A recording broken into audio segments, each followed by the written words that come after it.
nuestro abuelo, sino que tenemos que recuperar.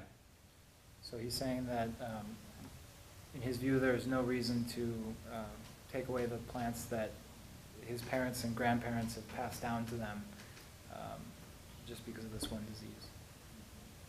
Porque la única café que tenemos, el café arábica, pues es la mejor calidad que existe en el mundo. Because the Arabica coffee is the best quality coffee that exists in the world. También el Cooperative Coffee nos ha dicho que Maya Vinic tiene la mayor demanda de café en Estados Unidos. So he's saying that Cooperative Coffee, the affiliate, who's affiliated with Monica, they tell Maya Vinic that they have coffee that's most in demand in the United States. Porque también Maya Vinic está en una altura sobre el nivel del mar de 1000 a 1750 metros. Because Maya Vinic is at an altitude of 1,000 to 1,500 meters above sea level, special geographic location. Y por eso el café de Maya Vinic pues, se considera una mejor calidad. And for that reason, it produces a unique and better quality coffee. I could just speak briefly to your question directly about Just Coffee and outside the bean. Just Coffee has done projects in coffee growing communities that currently it's like a firestorm with La Roya as being like very central, particularly on anything south of Maya Vinic. Once you get into Guatemala and all the way down through into Colombia, they're having a lot of problems. And so it's really a sort of a collective effort that's being organized through cooperative coffees. And Just Coffee works with cooperative coffees for that. So the projects that they've done are sort of outside of the direct sort of technical assistance on the coffee growing front. And actually, that's kind of the genesis in some ways of outside the bean too, which is like, there's a lot of need for, sort of for community resiliency and like broader connections with people in the United States and people in coffee growing areas. There's a lot of interest in both directions. And so sort of making those connections and in some case supporting projects, development type projects, is something that we do, but it's just it's kind of limited resources and one a year. It's kind of about it. Okay, yeah.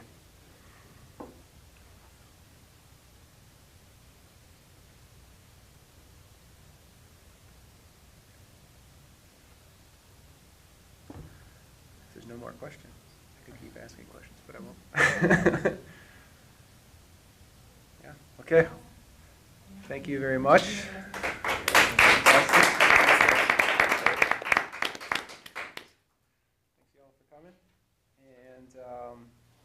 Yeah, we're going to be showing the whole film tonight, Connected by Coffee, at the Wilmar Community Center, BYOB. It's actually a really good film, and maybe we'll make it available through Lasis. I think we have a copy. Yeah, we could probably arrange something. I'll have to ask Just Coffee because this is theirs. Yeah, that'd be great.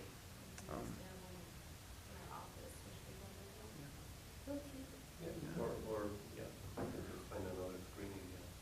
Yeah. Yeah. Okay. Thanks, everybody. Gracias. No, muchas gracias. Yeah. Muchas gracias. ¿Cómo se dice gracias en tzotzil? Ah, Tzotzil, Colabal. ¿Colabal? Colabal. Victoria, Una persona sí. Also, enough time for presentation and Q&A, but please feel free to get coffee and tea and snacks as you wish. So, good afternoon, my name is Sarah Witt. I'm the Outreach Coordinator and Undergrad Advisor for the Latin American Caribbean Nigerian Studies Program, and very pleased to have you all here today. If you are new to, there's a couple new faces here. If you're not on our listserv and you're interested in learning more about other events that we have a sign-in sheet there in the corner where you can sign up for our listserv, as well as some information about our academic programs and other events we have going on this week. There's also a handout with a list of all the remaining lunchtime lectures for the rest of the semester, if you'd rather have a paper copy instead of looking on our website. Before I turn it over to Alberto, I just wanted to give two quick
thank you everybody for being here with us.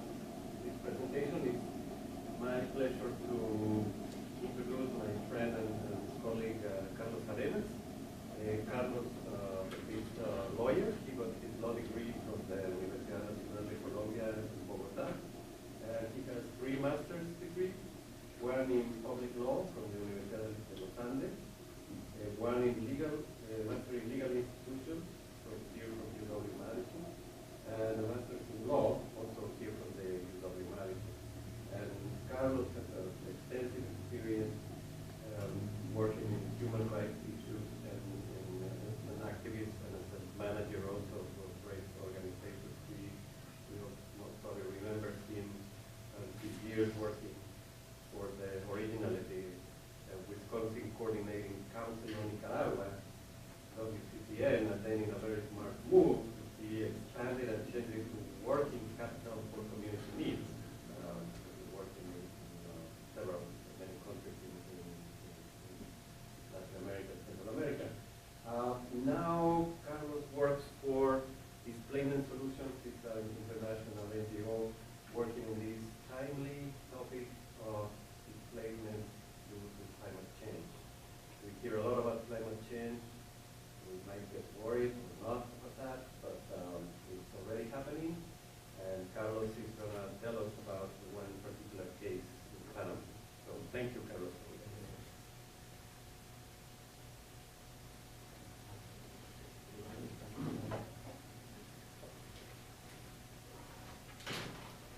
Thank you, Sarah. Thank you, Alberto. Thank you, everyone, for being here. I would like to apologize because my English is not that good, so I hope that I can communicate today what I want to communicate. So the pictures that I will show in this presentation are from a photojournalist, Kadir van Lohuisen, from the Netherlands, who accompanied me in our first trip to Kuna last March.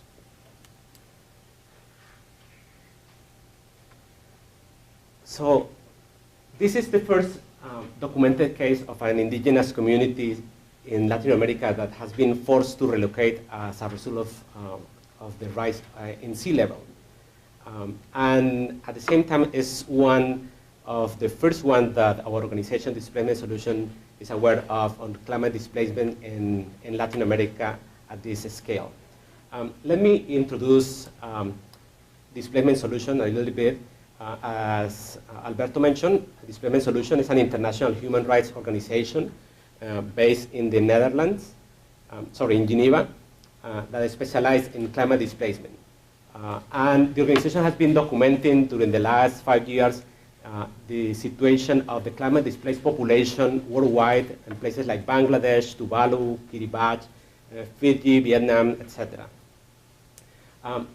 The organization also led the process of drafting what is known now as the Peninsula Principles on Climate Displacement within the States in August 2013. And the Peninsula Principles are the first international legal instrument regarding the rights of climate displaced people and the responsibilities of states and the international community toward them. This is one of the pictures that we found in our visit to Gunayala. I would like to mention a little bit about the Kuna people, the people that live in Gunayala. The Kuna people are originally from the northwestern part of Colombia, and in the 16th century, they started moving to what is currently Panama. So they live in the area that is in red, the Gunayala region. And in a process that took a few centuries, they settled on that long strip of land between the mountains of San Blas and the Caribbean Sea. Around the middle of the 19th century, the Gunas started moving to some of the 371 small and beautiful coral islands that border the Caribbean coast. Perhaps in this map, you can see a little better the small islands, especially in the west part of the coast. So it is believed that shortly after that, most of the Gunas finally decided to settle on the islands, mainly to escape from mosquitoes and snakes. So in this other picture, I have some of the indigenous areas, territories that have been legally recognized in Panama as indigenous territories. So we have, besides Cunayala, there are other two Kuna communities that have their own territory, the Madugandi and Wargandi. Those are Kunas, but and even that they share a lot of the same culture, they are, because of their geographical separation, they have a kind of different history. So, and the Emberas, they have two different comarcas, as they call it, and the Nove Bugle, that is the biggest indigenous group in Panama.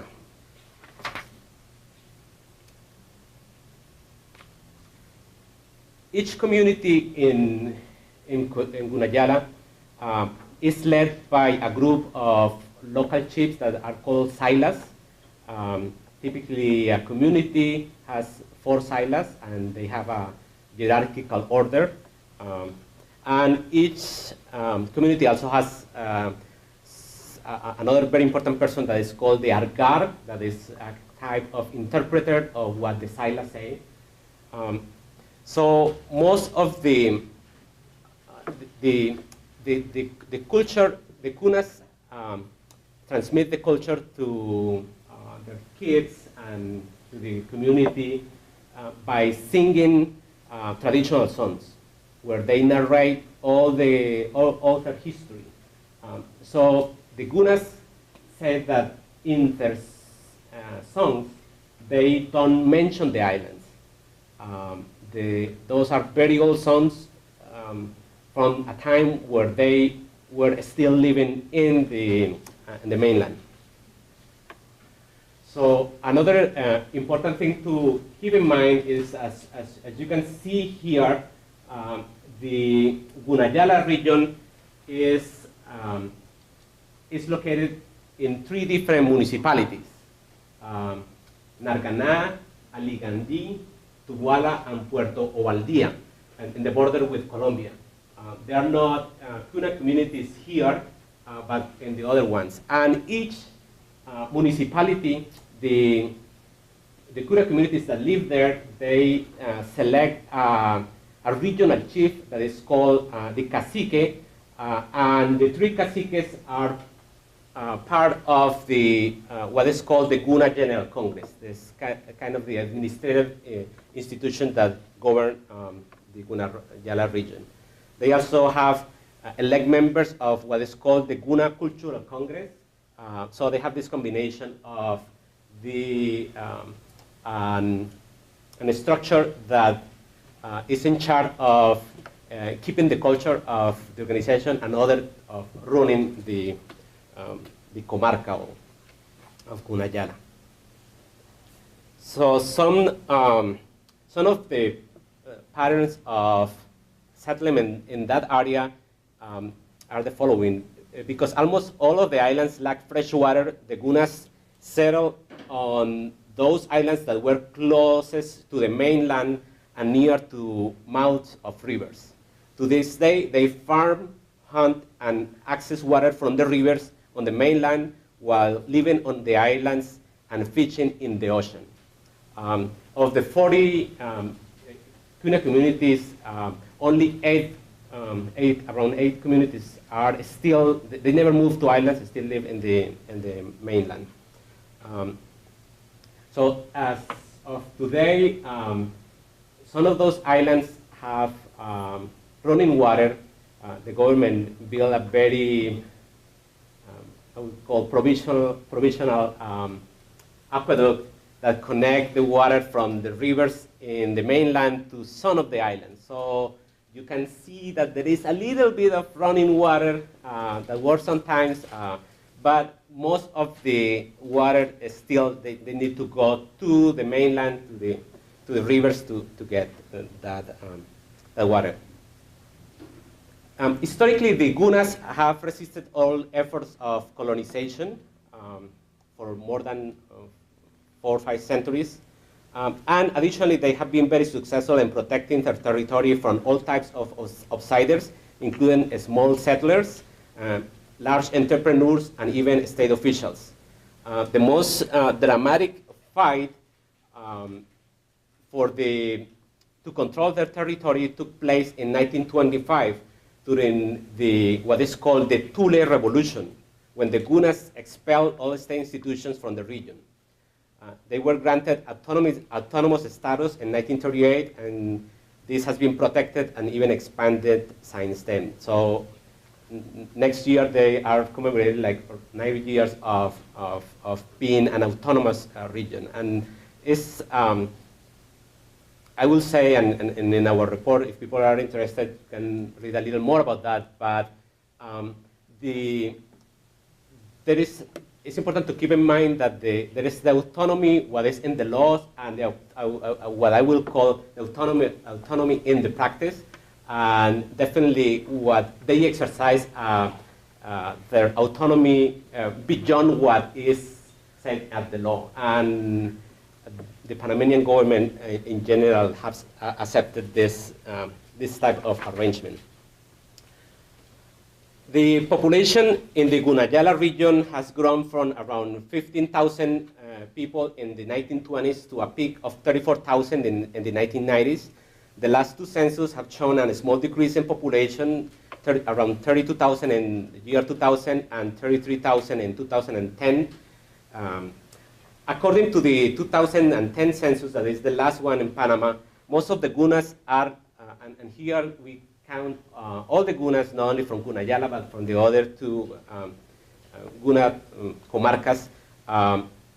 Most of the Gunas live in the province of Panama, around 50.4%.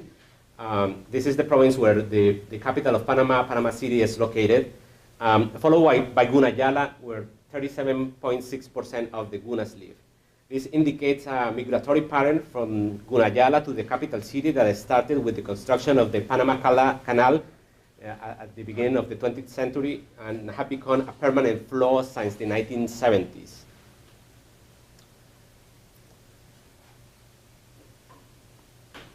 Let me mention a little bit about our approach to climate displacement in Gunayala. At the end of March 2014, Displacement Solution visited Panama to investigate the impact of rising sea levels on the displaced communities in Gunayala and the planned relocation of those communities from affected islands to the mainland.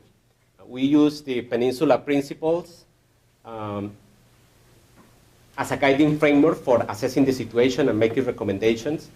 And we also conducted some trainings with local communities as their leaders on the Peninsula principles to empower them and so help them so that they use those principles as a tool in their fight for their rights. This is one of the communal meetings that we have in one of the islands in the, that was in the island of Soledad Mandinga. Our visit focused mainly in the island of Gardisubdup, that is the community that is leading the process of relocation in Gunayala. We met with a couple local Guna congresses in Gardisubdup, in the island of Gardisubdup, and in another one, this one like Soledad Mandinga. So that is the Gunas have nightly meetings. This is what is called Casa de Congreso, or the Congreso, Congress House, so we were able to talk to them about what we were doing there and about the Peninsula principles. This was a very special moment for us in our visit. Not everyone is allowed to do this, to participate in their meetings, and we were very lucky and thankful for that opportunity.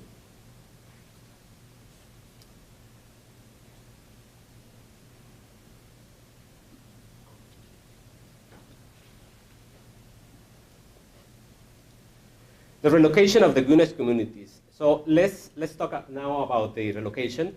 So the idea of moving some of the Kuna population from the islands to the mainland is not new. Over the years, some community leaders have promoted the idea of relocating the population as a result of population growth and lack of space. Over the last 10 years, the idea of relocation to the mainland has got more attention due to a series of natural disasters and weather-related events that have affected the islands of Gunayala. Additionally, a scientific publication in 2003 also contributed to creating a sense of urgency about the relocation process and connecting it to the broader issue of climate change and rising sea levels. This is an aerial picture of the community of Gardisuptup, where my talk will be focused. So again, for people to have a better picture of where this is located, there is a road now. Gunayala for many years was a very isolated place.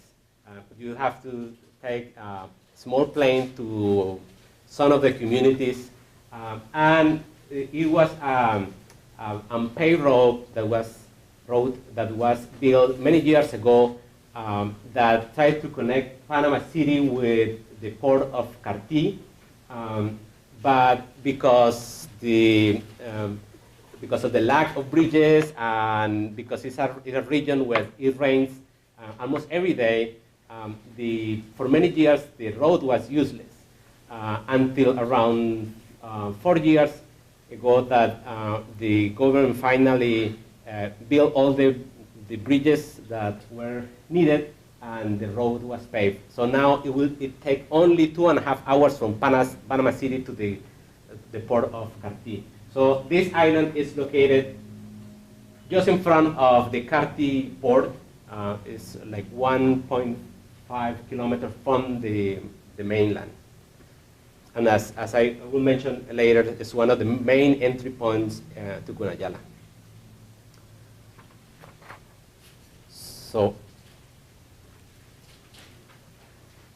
the scientific data about the rise of sea levels. This is in 2003, marine biologist Hector Guevara and his team from the Smithsonian, they published an article in the journal Conservation Biology that has become the most authoritative and influential study so far on the effects of climate change in Gunayala. Guzman and his team findings were mainly the following. He was able to measure that the level of the ocean has rise in the region. The Smithsonian has been monitoring this situation for almost 100 years in that area. But he also found through different pictures that were taken, aerial pictures of the region, and compared with pictures that they have in files from previous decades, he found that the inhabited islands, the surface of those islands has been decreasing. And he found evidence that on average the sea level rise 2.2 millimeters from 2007 to around 2000, with the evidence that it has accelerated to 3 millimeters since the 1970s. Something important to point out, if someone checked that report, there is a big typo there, and instead of mentioning millimeters, it says centimeters in the whole report. So obviously, when I met with Guzman, the first thing that he clarified was that. So over a 30-year period, the authors found a decrease in the surface areas of the uninhabited islands of around 50,000 square meters. The other major finding was that a surface growth of inhabited islands and the dramatic decrease of the live hard coral. That was the main focus of the study. As marine biologist, Guzman is an expert on coral, and he found that the Gunas, they have been expanded the islands, the surface of the islands with this practice of infilling using coral.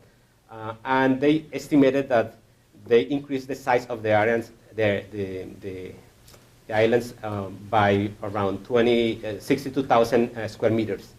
And they found a dramatic decrease in live coral.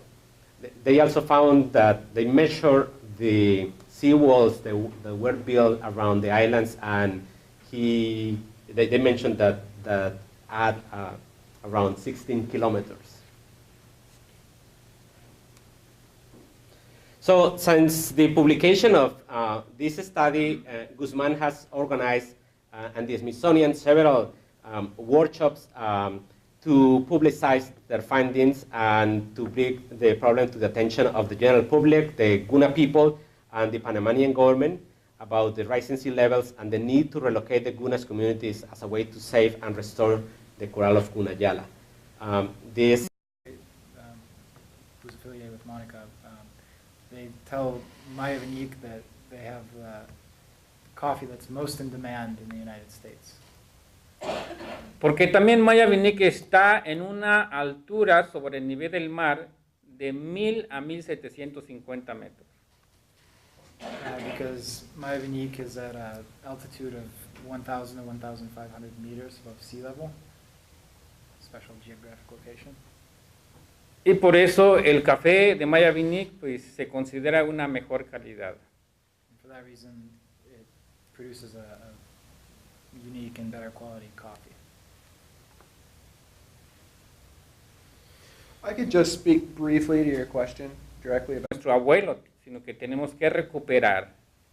So he's saying that, in his view, there is no reason to take away the plants that his parents and grandparents have passed down to them just because of this one disease. Porque la única café que tenemos, el café arábica, pues es la mejor calidad que existe en el mundo.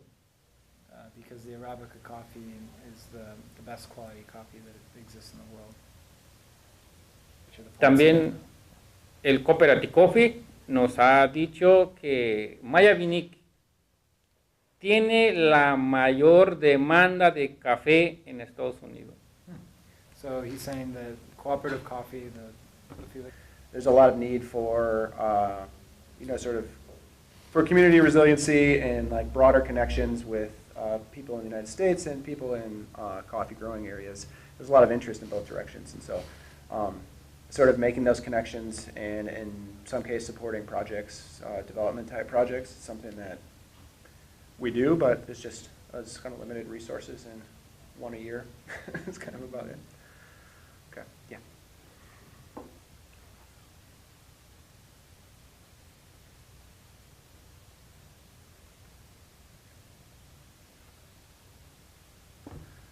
If there's no more questions, I could keep asking questions, but I won't.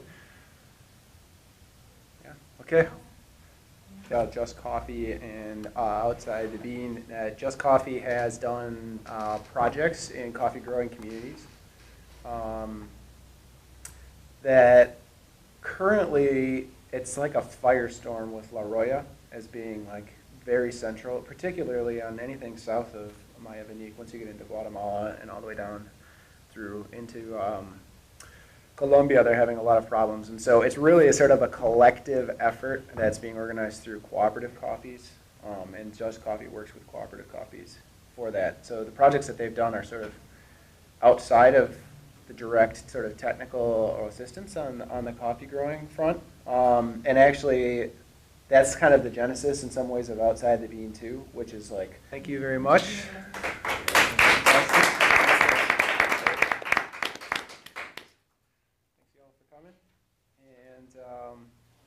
Yeah, we're going to be showing the whole film tonight, Connected by Coffee, at the Wilmar Community Center, BYOB. It's actually a really good film, and maybe we'll make it available through Lasis. I think we have a copy. Yeah, we could probably arrange something. I'll have to ask Just Coffee because this is theirs. Yeah, that'd be great.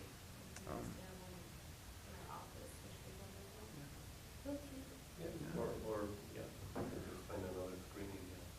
Yeah. Yeah. Okay. Thanks, everybody. Gracias. No, muchas gracias. Yeah. Muchas gracias. Sí, gracias.